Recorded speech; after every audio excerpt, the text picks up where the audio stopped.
अगर आप लोगों की भी 10th या 12th क्लास की मार्कशीट खो चुकी है तो आज इस वीडियो में मैं आपको बताऊंगा कि आप उस मार्कशीट को कैसे रीइश्यू करवा सकते हो। तो आज से करीबन 1.5 साल पहले मेरी 12th क्लास की मार्कशीट खो चुकी थी, जिसका मैंने एग्जाम दिया था 2021 में। तो 2021 12th क्लास की मार्कशीट आज से 1.5 साल पहले खो गई थी मेरी, और कैसे मैंने उसको निकलवाया मैं आज पूरा एक्सपीरियंस आपके साथ शेयर करूंगा उस चीज का। मेरे कितना खर्चा आया, क्या क्या मैंने किया मार्कशीट निकलवाने के लिए, वो सारी चीजें आज मैं इस वीडियो में बताऊंगा। तो अगर मैं आपको दिखाऊं तो मार्कशीट निकलवाने की एप्लीकेशन मैंने करीबन 23 अक्टूबर 2024 को दी थी, क्योंकि मुझे मार्कशीट मिली है पूरे पूरे 13 महीने के बाद। हाँ भाई, 13 महीने के बाद मुझे मेरी मार्कशीट मिली है। 1 साल 1 महीना मैंने वेट किया। और जैसे कि मैं आपको यहाँ पर लाइव दिखाऊं कब मैंने अप्लाई किया था, तो यहाँ पर आप देख सकते हो 23 अक्टूबर 2024 की यहाँ पर डेट पड़ी हुई है। तो मैंने ये एप्लीकेशन दी थी अपने कॉलेज में, मेरे जो कॉलेज के प्रिंसिपल थे उनको। जो करीबन 13 महीने लगे हैं मेरी मार्कशीट निकलने में, वो बोर्ड की तरफ से लगे हैं, ना कि मेरे स्कूल की तरफ से। स्कूल ने तो मेरी एप्लीकेशन उसी वक्त सबमिट कर दी थी जिस टाइम मैंने उनको दिया था सबमिट करने के लिए। बट जो बोर्ड था उन्होंने ये कह कह के उन्होंने इतना टाइम लगा दिया, आपका ये डॉक्यूमेंट गलत है या फिर कोई दूसरा डॉक्यूमेंट गलत है।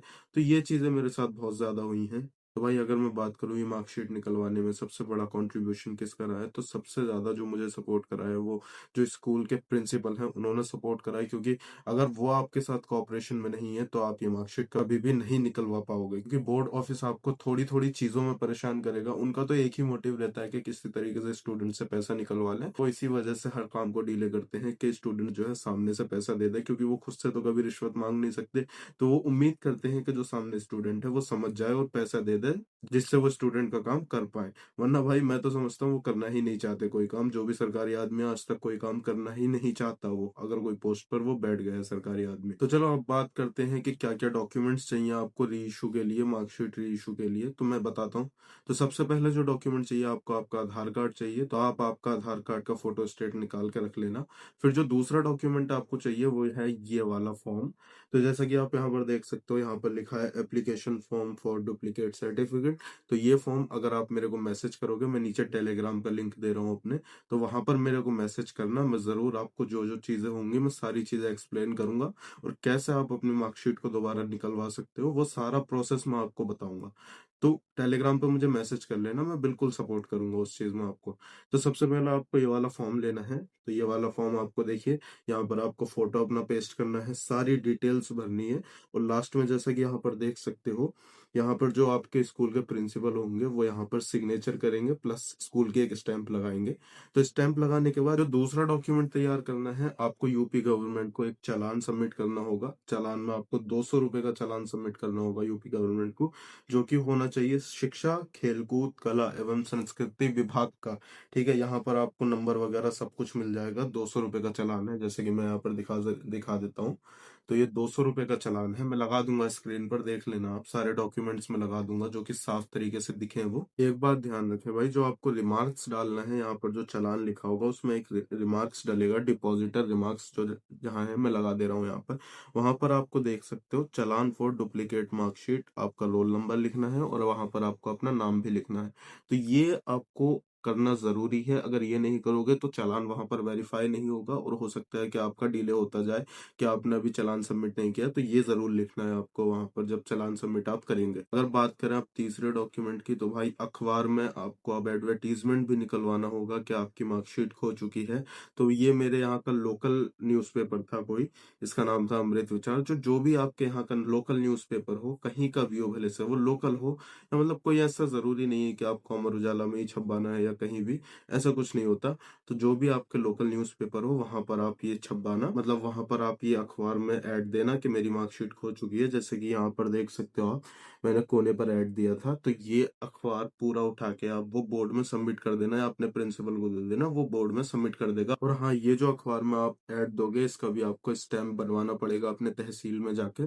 तो तभी वो अखबार में ऐड निकालेगा, अखबार का जो एडवर्टाइजर होगा उससे अगर आप बात करोगे तभी वो अखबार में ऐड निकालेगा, जब आप उसको तहसील में जाके अपना एक स्टैंप बनवा के दोगे उसको कि ये मेरी मार्कशीट है, मैं इसका ऐड निकलवाना चाहता हूँ अखबार में। तो तहसील में जाके ये स्टैंप बनेगा, और अगर बात करें भाई हम लास्ट डॉक्यूमेंट की, तो ये है हमारा स्टैम्प पेपर। इसमें आपको सारी चीजें लिखवानी पड़ेंगी कि कब आपकी मार्कशीट खोई, कैसे खोई, क्या रोल नंबर था, क्या सीरियल नंबर था, सभी कुछ एवरीथिंग स्टैम्प पेपर में आना चाहिए, तभी आपका स्टैम्प पेपर वैलिड होगा। तो जैसा कि आप यहाँ पर देख सकते हो, मैंने यहाँ पर एक स्टैम्प पेपर बनवाया था, और यहाँ पर आपको उसकी नोटरी भी करानी है। ध्यान रहे, नोटरी कराना जरूरी है, विदाउट नोटरी ये वैलिड नहीं होगा स्टैम्प पेपर।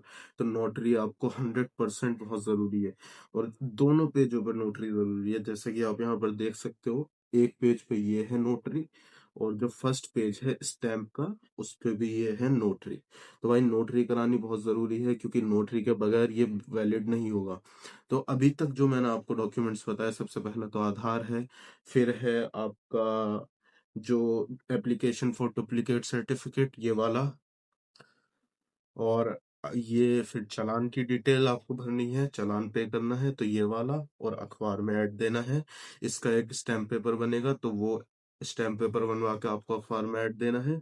प्लस आपको ये नोटरी में एक ही रोल नंबर वगैरह लिखवा के सारी चीजें इसमें लिखवानी है कि कैसा आपकी मार्कशीट खोई थी। भाई अब अगर मैं बात करूं कि मेरा अभी तक कितना पैसा इसमें लग चुका है, एक साल पहले से अब तक का अगर मैं टोटल करके बताऊं, इवन 1200 तो मैंने पहले ही प्रिंसिपल को दे दिए थे। जब मैंने बात स्टार्ट की थी मार्कशीट रीइशू करवाने की, तो सबसे पहले 1200 तो मैंने प्रिंसिपल को ही ट्रांसफर कर दिए थे। देन अगर उसके बाद में हम बात करें, तो अखबार में मेरा खर्चा आ गया 1200 रुपये ऐड देने का। खाली अखबार में ही मैंने ऐड दिया, तो उसका मुझसे 1200 रुपये चार्ज किया गया, अखबार वाले ने किया। और बात करें हम दूसरे की, तो 200 रुपये जो अखबार के लिए हमने स्टैम्प पेपर बनवाया था उसमें खर्चा आया, प्लस 200 रुपये का जो हमने चालान भरा था उसमें खर्चा आया। 250 रुपये की जो हमने नोटरी का स्टैम्प कराया था, जो ये हमने मार्कशीट खो जाने का स्टैम्प कराया था नोटरी के साथ, तो 250 रुपये हमारा खर्चा उसमें आया। और प्रिंसिपल को मैंने फिर दोबारा से, जब मेरी मार्कशीट री इशू हो चुकी है, तब मैंने उसको 500 दिए। तो जो मेरा टोटल खर्चा आया है, वो करीबन, जो मैं सारा खर्चा मिला दूं उसका, तो ये टोटल मैं एक एवरेज लेकर चल रहा हूँ, 2500 रुपये मेरा खर्चा आया है। और आप भी इतना मान के चलना कि 3000 रुपये आपका खर्चा आएगा ही आएगा, क्योंकि हर जगह हर लोग आपसे पैसे लेने बैठे हैं। वो अगर आप कोई काम भी करवाने जाओगे ना, तो वो आपसे पैसों की उम्मीद करते हैं कि सामने वाला हमको कुछ देगा पैसे। तो भाई बहुत करप्शन है इंडिया में, मैं मानता हूँ, बट क्या करें, काम भी तो हमें ही अपना करवाना है, तो ये तो जरूर देना पड़ेगा हमें। हम मान लो नहीं देते हैं, तो चीजें डीले पे डीले होती जाती हैं भाई, हमें ही उसमें फिर भुगतना पड़ता है। तो इससे अच्छा है कि दे के और अपना काम करवा लिया जाए जितना जल्दी हो सकता है उसमें। जैसा कि आप यहाँ पर देख सकते हो, मैंने यहाँ पर मार्कशीट लगाई हुई है साइड में। तो यहाँ पर जैसा कि देख सकते हो, मेरी मार्कशीट की सारी एज इट इज वैसे ही डिटेल है जैसी थी, बट यहाँ पर ऊपर देख सकते हो लेफ्ट साइड में, वहां पर लिखा है डुप्लीकेट मार्कशीट। तो ये आपको पता लगता है कि भाई दोबारा निकली हुई है। मतलब ऐसा है, ये चलेगी तो हर कहीं, बस ये है कि जैसा होता है कि डुप्लीकेट मार्कशीट है, दोबारा री इशू की गई है, तो एक प्रॉब्लम होती है कि अगर कोई समझने वाला समझ जाता है कि भाई ओरिजिनल नहीं है। वैसे है तो ओरिजिनल, बट डुप्लीकेट क्या ही कर सकते हैं भाई। अब जब पहले वाली खो चुकी है, तो दोबारा तो निकलवानी पड़ेगी। अब जब उस पर डुप्लीकेट आ रहा है, तो हम भी क्या करें उसमें। मैंने प्रिंसिपल से पूछा था, तो उन्होंने कहा कि ये अब सब में वर्क करेगी। हो सकता है भाई नहीं हो इन फ्यूचर कोई प्रॉब्लम, मैं तो होप करता हूँ कि नहीं होनी चाहिए भाई। अच्छा ही रहेगा मेरे लिए भी, और जो भी मार्कशीट री इशू करा रहा है उसके लिए भी। अगर आपको कोई डॉक्यूमेंट्स बनाने में या कुछ भी करने में परेशानी आ रही है, मार्कशीट नहीं निकल पा रही है आपकी, तो मैंने नीचे टेलीग्राम का लिंक दिया हुआ है, वहां पर मुझे मैसेज करना, सारी चीजें जो भी पूछना है पूछ लेना। मैं फ्री ऑफ कॉस्ट कोई पैसा नहीं लेने वाला हूँ भाई, मैं हेल्प करने का कुछ नहीं लेता हूँ।